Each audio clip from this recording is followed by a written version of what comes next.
And look, as for JD Vance, I mean, I got to say, look, I think America has a president and a vice president that don't give a damn about all Americans. They have made that crystal clear. And I mean, at least with Donald Trump, he's transparent about that.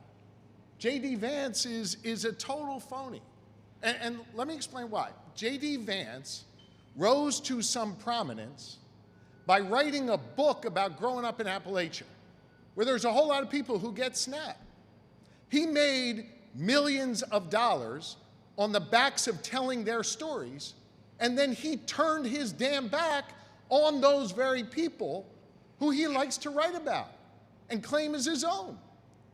Here's another thing JD Vance claims. He claims to be a person of faith. I know my Bible. And my Bible teaches us that we are to love thy neighbor. And we are to feed the hungry. Deuteronomy says if you see a person who is in need, you don't give them a clenched fist, you open up your hand. So for JD Vance now to turn around after claiming all these things his whole life and literally go to court to stop hungry people from eating, that is not only phony, it is shameful. And this is who is leading America today. And folks got to wake up and realize the people who are leading in America quite literally want to keep people hungry.